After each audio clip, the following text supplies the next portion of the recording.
it's the John Diaz Group at Keller Realty. We're going to be answering all your questions about residential, luxury, commercial, and business sales. With that, I'd like to introduce our team, Chris Adair, Ronnie Ashash, who speaks Arabic and French, and Lillian Gregory are all of our partners that also speaks bilingual in Spanish.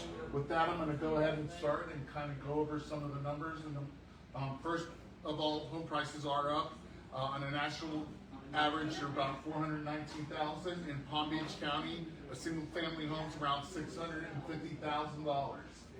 Home prices on an annual appreciation. A big thing I hear from a lot of people saying, I'm going to rent, and well, the rates are high and other things. Well, your rent goes up around 2 or 3% every year, and that's all going to the landlord. When you own a home, yeah, there were some years like in '08 where the prices went down, but overall, the prices appreciate roughly around 2.5%. So your home is going to go up in value as you pay down the mortgage. Mortgage rates, a lot of people say, well, the rates are high. Yeah, they did go up, but they're expected to be down around 6.5% by a little bit later this year.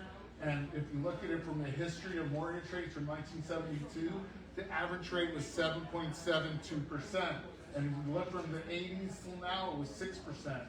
So the 6.5 really isn't that out of whack, especially when you compare it to paying 100% interest on your rent payment.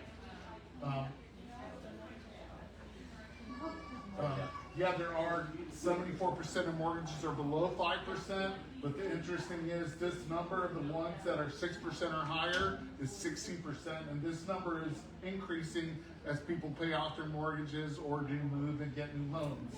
Affordability is an issue, especially in Florida. When you look at the overall debt to income on a mortgage with principal and interest, it's around 32%.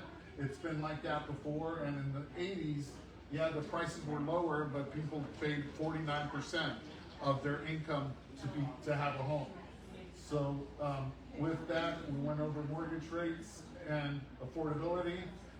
Home insurance has increased, especially in Florida, and that's an issue in affordability. An interesting factor is that overall there are price improvements on the market. 31% of homes are having price improvements in order to sell. And with that, Rodney's going to be covering the luxury market. So hi everybody. High net worth individuals have an all-time high total wealth of $27.5 trillion in 2023. For homes over $1 million, the average days on the market is 75 days for Palm Beach County and 87 for the nation. 23% of these homes are having a price drop. For luxury condos, buyers are submitting offers with 90% less on the list price, 90% reduction, as they are concerned about the price drop in the future. All right, with that, Lillian Gregory, we're going to go over the luxury market, what we just did. And then on single-family homes, like I said, the average price is $650,000. We're at a 5.5 total supply of market, which is still a balanced market, but it is increasing 31%. So next month we're probably at 6.5 months, and it's slowly triggering towards a buyer's market. And with that, Lillian's going to talk about the condo market, which is different. Of course, the median market, the condos have a 9.7 month supply, which is in the median market is 77%. What that means that we are in a buyer's market on the condos. And why? Is because of the HOA assessments. They are coming with higher insurances and as well renovations that are caused by the 40-year certifications and inspections. If you are buying a condo, there is a lot of inventory for you to choose. So almost like around 90% of you are gonna ask you for even lower price. And if you are selling, you really need to be working with a team that understands the market and how to sell in this tough condo market. And we have a special plan that knows how to sell condos in this very tough area market that we are living right now. All right, and with that, Chris Adair is going to cover commercial. Okay, so starting with multifamily, the demand for apartments is still remains strong. From the 5 data sources that we've reviewed, the rental growth predictions for 2025 are expected to increase from 2.6 to 3.5%, while vacancy rates remain low nationally and even lower in Palm Beach County. For retail, there's a shift towards mixed use. And mixed use is a retail on the first floor with apartments above.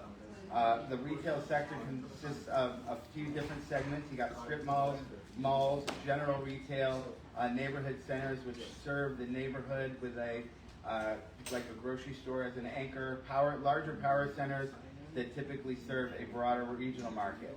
The average asking rate or rental rate for retail was at $36.90 per square foot in Palm Beach County, where places like West Palm and Delray are sometimes double or more.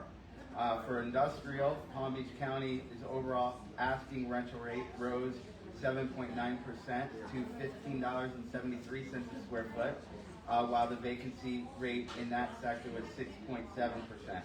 And last, we have office space. Palm Beach County's overall asking rental rate for office space was $50.89 a square foot, and that reflected a year-to-year increase of 10.4%.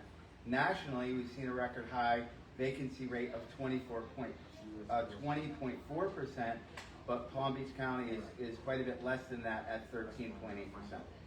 And with that, lastly, I'm going to cover business sales. Business sales are sold at a multiple. So if a business makes 500,000 or 100 net, it's a multiple of that. Some of them, depending on the price, can be 2 times, 3 times, 4 times, 6 times, and you can see it varies by how much income there is, and also what the margins, the net margins are for business. So with that, we've covered our presentation. Think of us a knowledgeable team, because 74% of agents have not closed one residential deal in the last 12 months. So you want to work with a team like us. We're in the top 2% in volume, and we know how to sell homes, condos, commercial, luxury, and businesses. So give us a call, 561-247-1825. Thank you for watching.